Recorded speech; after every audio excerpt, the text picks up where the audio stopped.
नमस्ते। हम हमारे नए एपिसोड के साथ हाजिर हैं। आज हम बात करने वाले हैं विशाल मंगलवाड़ी से।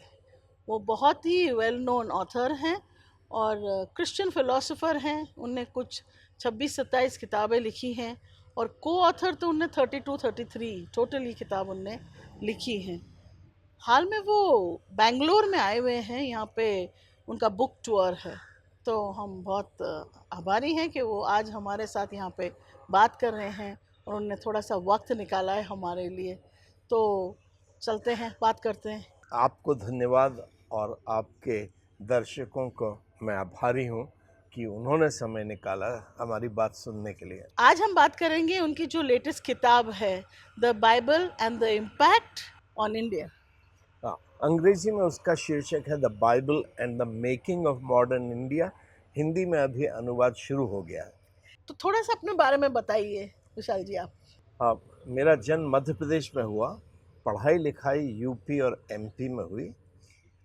शादी मेरी 1975 में हुई। मैंने इलाहाबाद से बीए किया, इंदौर से एमए किया और उसके बाद मुझे एक कैलिफोर्निया की यूनिवर्सिटी में लॉ में डॉक्टरेट दी। मेरी पत्नी ने लखनऊ से पढ़ाई की और फिर अमेरिका से उन्होंने एमए किया। हमारी शादी 1975 में हुई और उसके बाद से 76 से हम गरीबों की सेवा करने के लिए मध्य प्रदेश में छतरपुर ज़िले के एक गांव के बाहर खेत पर रहने लगे और वहां से हमने भारत की गरीबी को समझने का प्रयास किया, गरीबी को कैसे दूर किया जाए इस पर प्रयास किया। और हम ये समझने लगे कि भारत की गरीबी सिर्फ आर्थिक समस्या नहीं है, लेकिन आर्थिक से अधिक बड़ी राजनीतिक समस्या है और राजनीतिक से ऊपर एक सामाजिक और नैतिक समस्या है भारत की। हमारे समाज ने लोगों को गरीब बना के रखा है, उनको पिछड़ा वर्ग कहते हैं। अभी बिहार का जो सेंसस या जनगणना नीतीश जी ने करवाई थी पिछले साल, उसमें ये पता चला कि 84% से अधिक जनसंख्या पिछड़े वर्ग की है। उसमें पिछड़ा वर्ग, अति पिछड़ा वर्ग, शेड्यूल कास्ट, शेड्यूल ट्राइब, ये सब मिले हुए हैं। तो लगभग यही स्थिति सारे देश की है कि 80-85% लोगों को भारत की धार्मिक व्यवस्था ने अछूत बना के या नीच बना के रखा हुआ है कि तुमको ज्ञान की शक्ति नहीं, उसका अधिकार नहीं है, तलवार उठाने का अधिकार नहीं है, संपत्ति का अधिकार नहीं है। सारे जो power of knowledge, power of weapons, power of military etcetera, ये सब बड़े लोगों ने अपने हाथ में रख लिया। तुम मजदूरी करो क्योंकि तुम्हें ईश्वर ने अपने पाँव से बनाया, तुम सबकी सेवा करो। तो ये सामाजिक व्यवस्था ने हमारे देश के 80-85% लोगों को गरीब बना के रखा हुआ है, जिसको जब बाइबल भारत में आई तो इस व्यवस्था को बदलना शुरू किया कि जिनको पढ़ने लिखने का अधिकार नहीं था, जिनका जिम्मा था कि तुम्हारे बाप झाड़ू लगाते थे, दादा भी झाड़ू लगाते थे, तुम भी झाड़ू लगाओगे, तुम प्रोफेसर नहीं बन सकते, डेंटिस्ट नहीं बन सकते, तुम बिजनेस नहीं कर सकते। इस व्यवस्था को बदलने के लिए बाइबल ने शुरुआत की, क्योंकि बाइबल ने ये सिखाया कि परमेश्वर ने सारे मनुष्यों को अपने स्वरूप में बनाया है, अपने संतान के रूप में बनाया है कि हम इस पृथ्वी पर शासन करें। तो परमेश्वर ने हमें बराबर बनाया, शैतान ने हमें बांट दिया। ये शैतानी व्यवस्था थी कि तुम नीच हो, तुम्हें हमारे पांव छूना है, तुम्हें हमारी सेवा करना, तुम हमारे साथ बैठ नहीं सकते वगैरह, और महिलाओं को भी नीच बना दिया। तो इसको बदलना शुरू किया बाइबल ने। तो ये तो सिर्फ शुरुआत थी। आप बताएं, व्हाट डू यू मीन कि बाइबल ने शुरुआत किया इसका? दुनिया में कोई दर्शन शास्त्र या विज्ञान की ऐसी वो नहीं है थ्योरी जो सारे मनुष्यों को बराबर बता सके। हम देखते हैं कि मनुष्य बराबर नहीं है।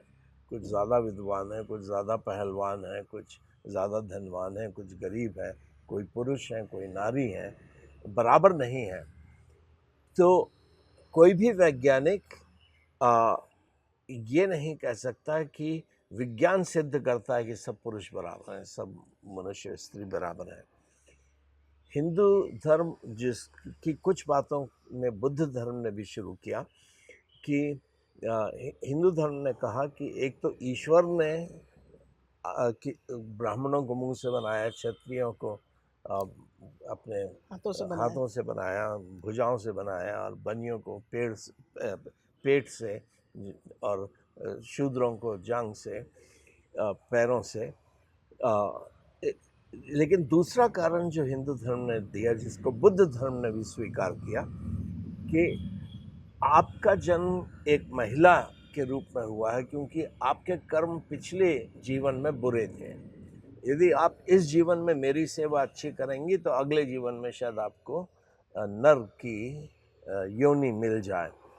तो कर्म और पुनर्जन्म का जो सिद्धांत था वो गैर बराबरी को एक्सप्लेन करता था कि कोई गरीब क्यों पैदा हो रहा, कोई बीमार क्यों पैदा हो रहा, अंधा क्यों पैदा हो रहा, क्योंकि उसके कर्म पिछले जीवन में बुरे थे। तो हिंदू भारतीय दर्शन ने और विज्ञान ने ये कभी नहीं स्वीकार किया कि सब मनुष्य बराबर हैं, क्योंकि सब व्यक्ति बराबर हैं। ये एक धर्म विज्ञान का विषय है कि परमेश्वर ने सबको, पुरुषों को, नारियों को अपने स्वरूप में, अपनी संतान के रूप में बनाया है, इसलिए हम बराबर हैं। हम सबकी इज्जत एक बराबर है, हम सबके अधिकार एक बराबर हैं। अपनी योग्यताओं का इस्तेमाल करके, अपनी परिस्थितियों का इस्तेमाल करके कोई मजबूत बन जाता है, कोई कमज़ोर बन जाता है, कोई धनवान बन जाता है, कोई बहुत विद्वान बन जाता है, कोई अनपढ़ रह जाता है।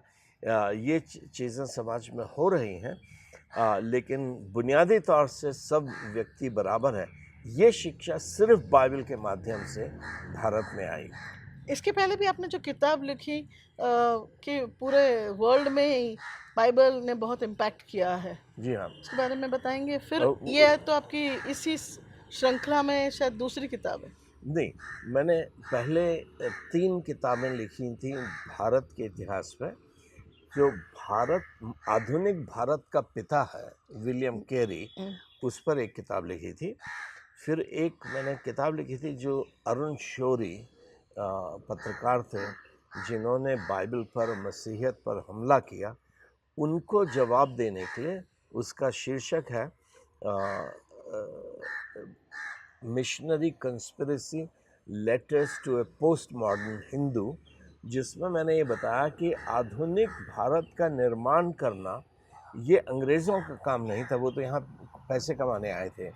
ये मिशनरीज़ का काम था, जिन्होंने गरीबों की सेवा की, बीमारों को चंगा किया, अशिक्षितों को पढ़ाया, कृषि का परिवर्तन भारत में लेकर के आए, और हमको सही मार्ग से कि अपने पड़ोसी से अपने समान प्रेम करना है, उसको अछूत नहीं बनाना है।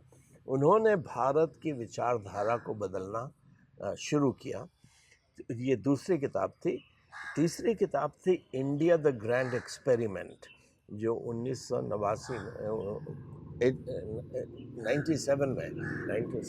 में जब भारत के आज़ादी की 50वीं वर्षगांठ पूरी हो रही थी, तब मैंने एक पुस्तक लिखी थी कि बाइबल की स्वतंत्रता जो है, भारत की स्वतंत्रता जो है, वो महात्मा गांधी के कारण नहीं मिली, बाइबल के कारण मिली है।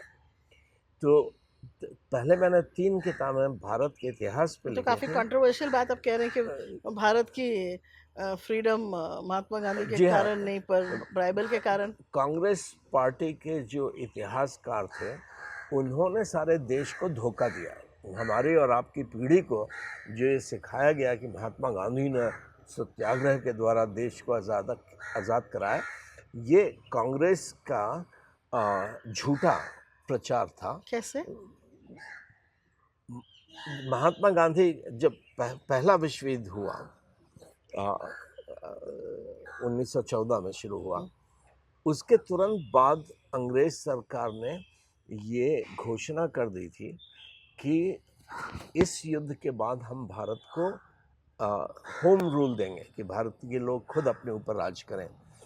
इसकी पृष्ठभूमि जो थी वो ये था कि महात्मा गांधी के जन्म के 40 साल पहले 1833 में लॉर्ड मैकॉले ने ब्रिटिश पार्लियामेंट को, जो भारत अंग्रेज़ों की सरकार थी, पार्लियामेंट थी, हाउस ऑफ कॉमन्स, उसको समझा दिया था। एक बहुत प्रसिद्ध भाषण है जो आसानी से उपलब्ध है कि हमें भारत पर इस प्रकार से राज्य करना है कि भारतीय अपने ऊपर राज्य करना खुद सीख सकें।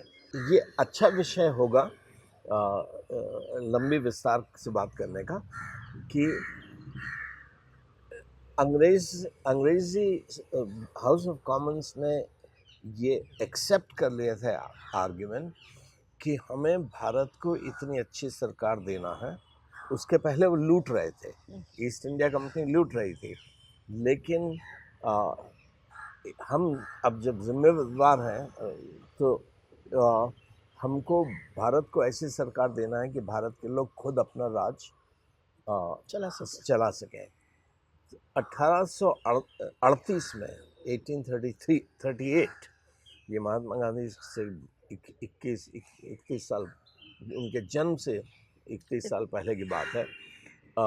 चार्ल्स ट्रेविलियन जो लॉर्ड मैकॉले का साला था, तो लॉर्ड मैकॉले की बहन हैना मैकॉले की शादी चार्ल्स ट्रेविलियन में हुई थी। वो यहाँ पर प्रशासक था, सिविल सर्वेंट था।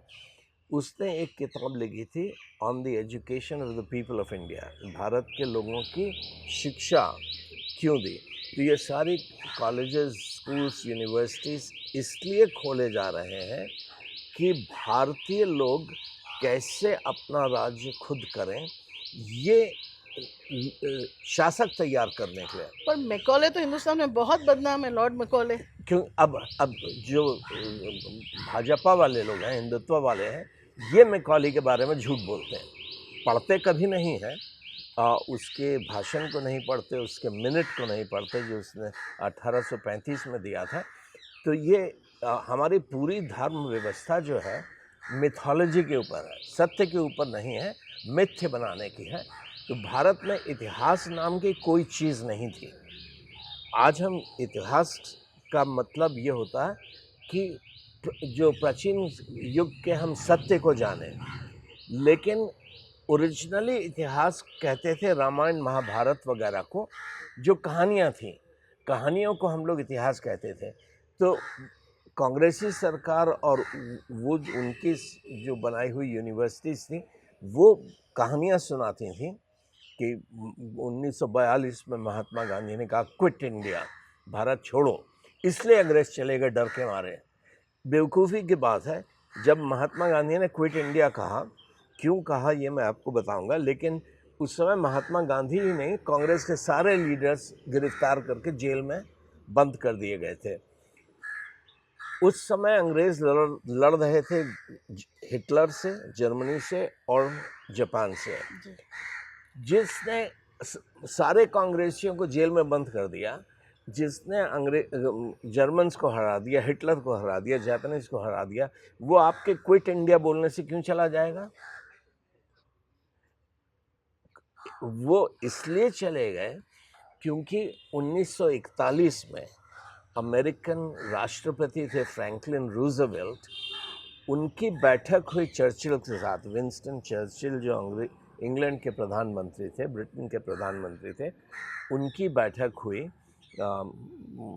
कनाडा के पास एक पानी के जहाज़ में, जिसमें विंस्टन चर्चिल रूजवेल्ट से निवेदन कर रहे थे। चर्चिल बहुत बड़े नेता थे, रूजवेल्ट छोटे से देश के, उस समय अमेरिका कोई ख़ास देश नहीं था। उससे निवेदन कर रहे थे कि आप जर्मनी के खिलाफ, जापान के खिलाफ युद्ध में हमारी सहायता करें।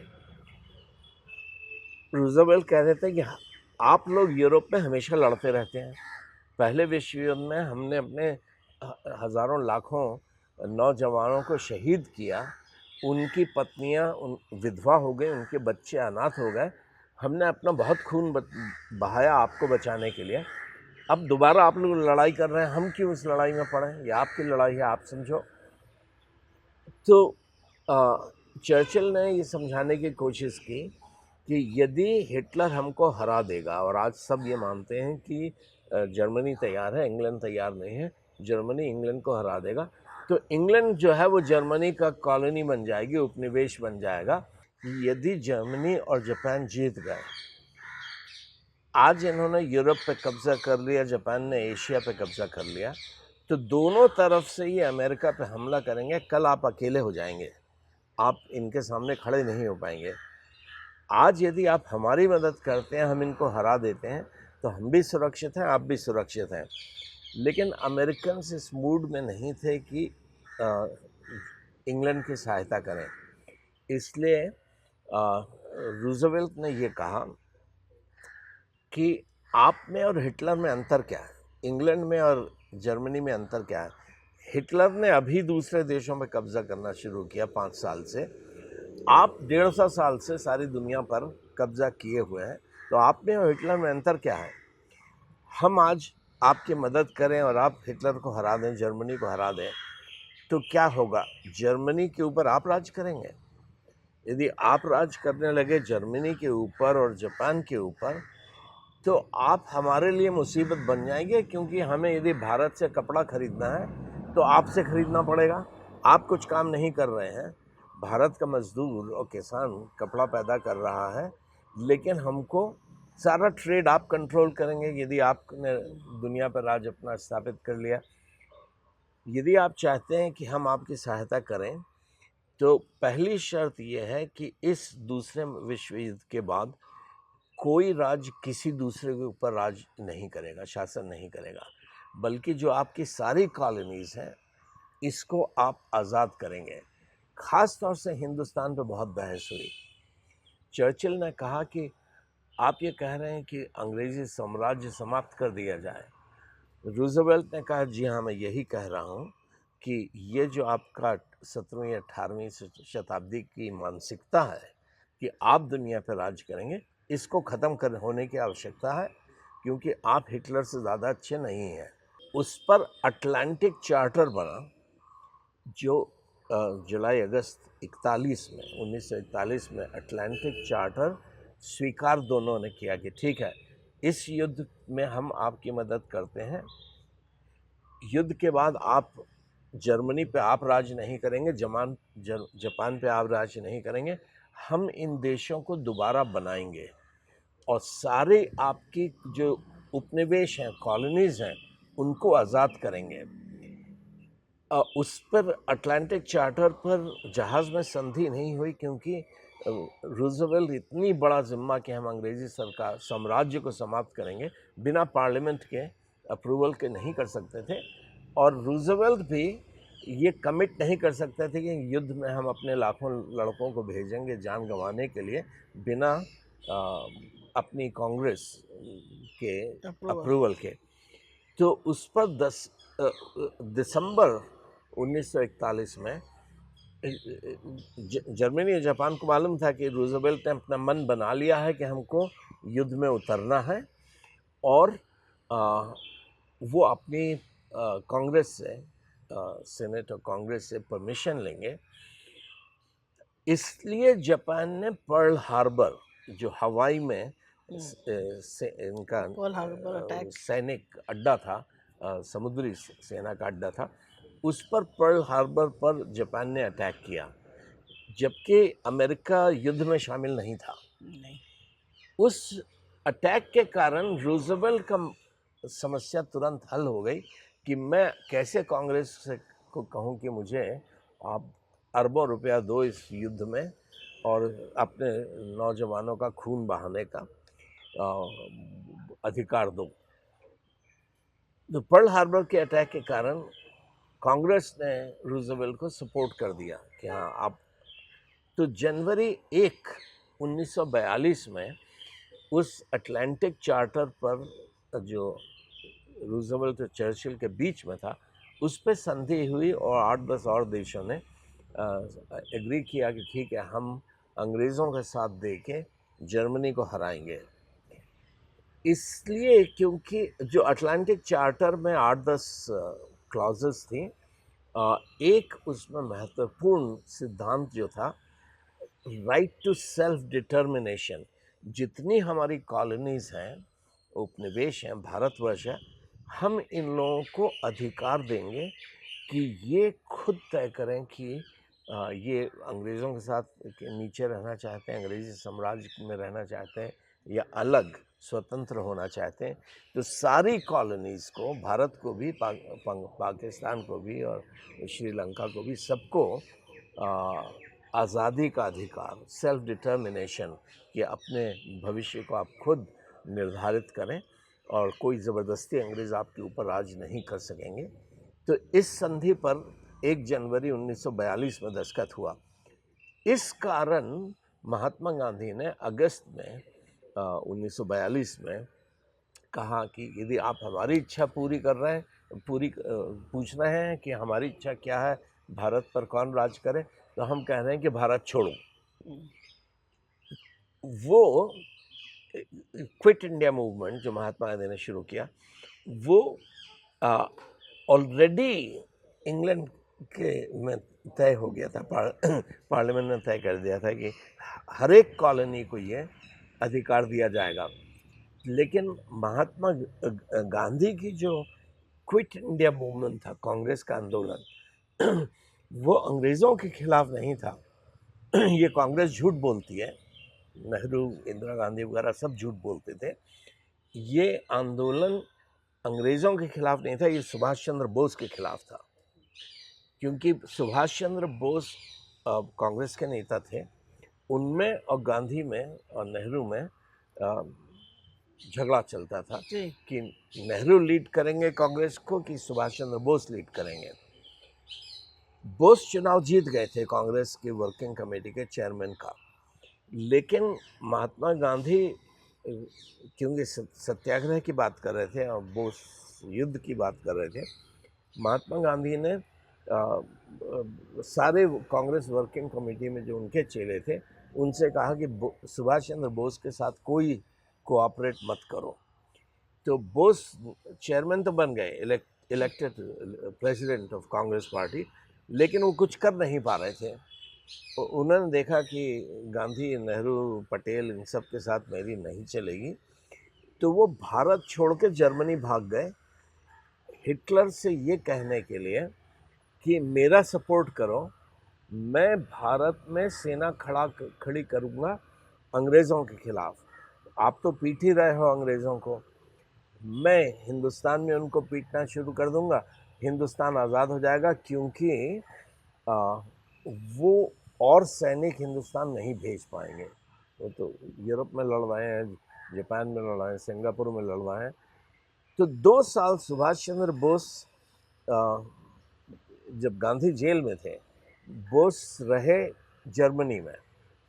हिटलर ने उनसे मिलने का कोई मंजूरी नहीं दी, 5 मिनट के लिए भी नहीं मिलने दिया, क्योंकि हिटलर नहीं मानता था कि ये भारत के जो अपने आप को आर्य कहते हैं, कि उनकी जो फैशिस्ट आइडियोलॉजी थी वो ये थी कि हम आर्य सबसे विकसित जाति है, इसलिए हमारा अधिकार है दुनिया में सब पर राज करने का। हिटलर नहीं मानता था कि बोस, सुभाष चंद्र बोस जो है, वो अंग्रेज़ों की जो सेना है, भारतीय सैनिक जो अंग्रेज़ों की सेवा कर रहे हैं, उनको ये उकसा करके एक गृह युद्ध भारत में छेड़ सकेंगे। और ये भी नहीं मानते थे कि जो भारत के पंडित हैं ये असली आर्य हैं। इसलिए एंड में 2 साल के बाद छोटी सी मुलाकात हिटलर और सुभाष चंद्र बोस की हुई। उस समय करीब 1 लाख भारतीय सिपाहियों ने, जो अंग्रेज़ी सेना में थे, सिंगापुर में आत्मसमर्पण किया जापान के सेनाओं के सामने। तो हिटलर ने ये कहा कि उन 1 लाख लोगों को सिंगापुर में खिलाना पिलाना रखना बड़ा मुश्किल हो रहा है, आप उनको जाके यदि भारत ले जाओ और तैयार कर लो कि वो अंग्रेज़ों के खिलाफ लड़ाई कर दें। तो सुभाष चंद्र बोस जो थे वो भारत को ये सिखा रहे थे कि मैं तुम्हें आज़ादी दूंगा, जैसे 1857 में हुआ था विद्रोह, जिसको अंग्रेज म्यूटनी कहते थे और सावरकर कहते थे फर्स्ट वॉर ऑफ इंडिपेंडेंस। ये पहला स्वतंत्रता की लड़ाई थी। वही मैं 1942, 43, 44 में जब अंग्रेज़ों से जर्मनी लड़ रही है वगैरह, तो हिटलर ने सुभाष चंद्र बोस को पनडुब्बियों के माध्यम से सिंगापुर भेजा। 3 महीने लगे उनको सिंगापुर आने में। उन्होंने करीब इन 1 लाख भारतीय जो प्रिजनर ऑफ वॉर थे उनको कहा कि तुम मेरे साथ भारत चलो, इंडियन नेशनल कांग्रेस आर्मी बना के हम अंग्रेज़ों पर हमला करेंगे और आप अपने घरों में, आप देश पर राज आपका हो जाएगा। तो वो लोग तैयार हुए। बोस जी बहुत अच्छा बोलने वाले थे, तो ये लोग तैयार हुए। लेकिन उनका मन घर जाने का था, अंग्रेज़ों से लड़ने का नहीं था, क्योंकि उनको विश्वास नहीं था कि भारतवर्ष जो है वो अंग्रेज़ों के खिलाफ लड़ाई में शुरू हो जाएगा।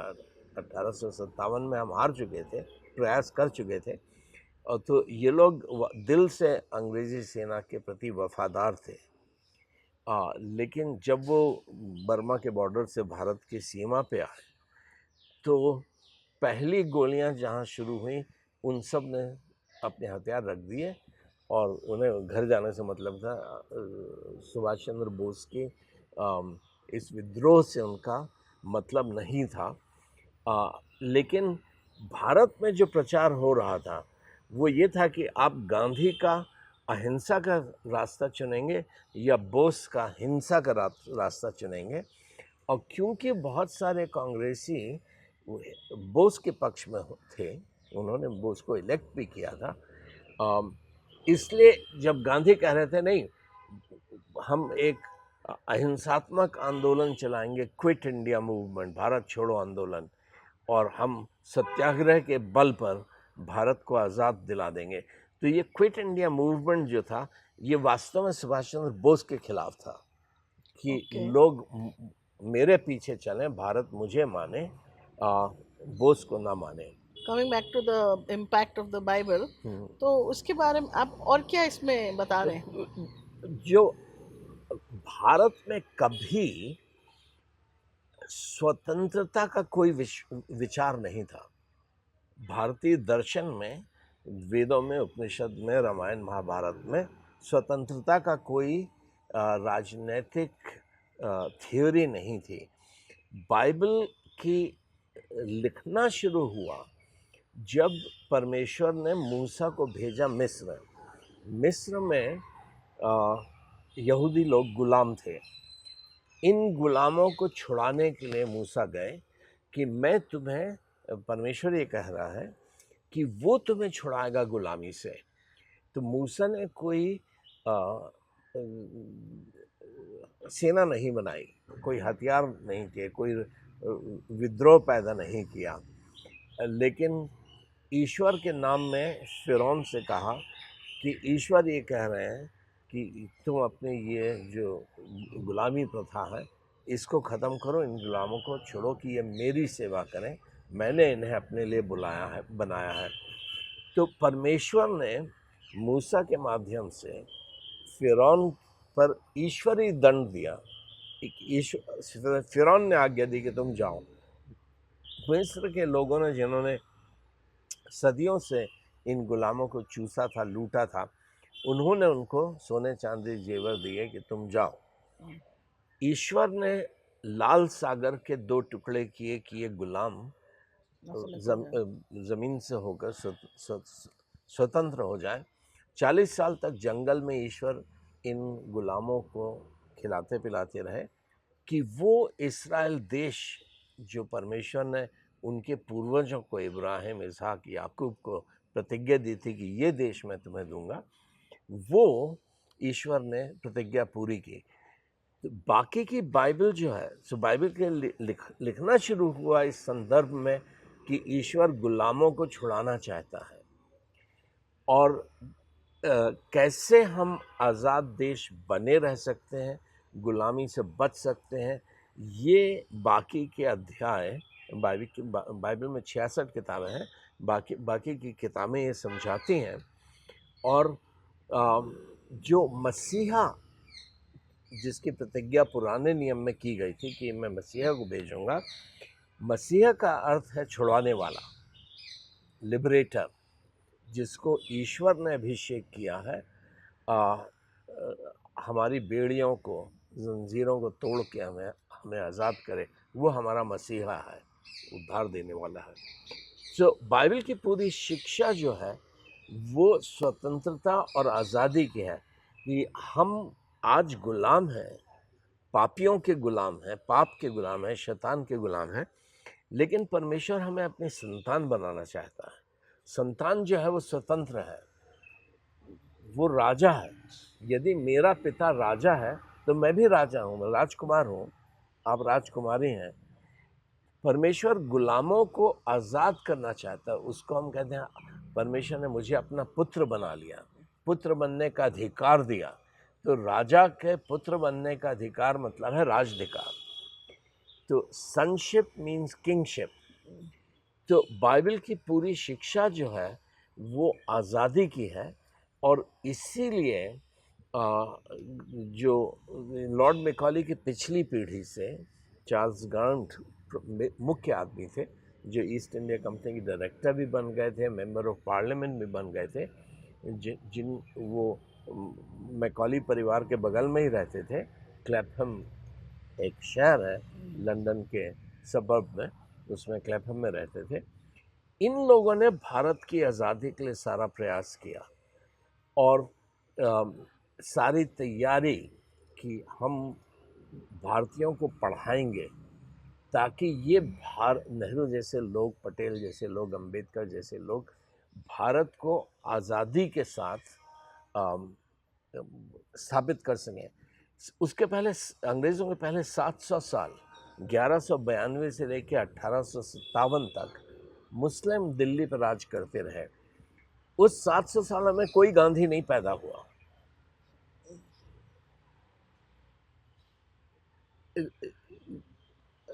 जो मुगलों की सेनाओं थी उसमें सारे सेनापति हिंदू थे। तो स्वतंत्रता का कोई मूल्य कॉन्सेप्ट भारत में नहीं था।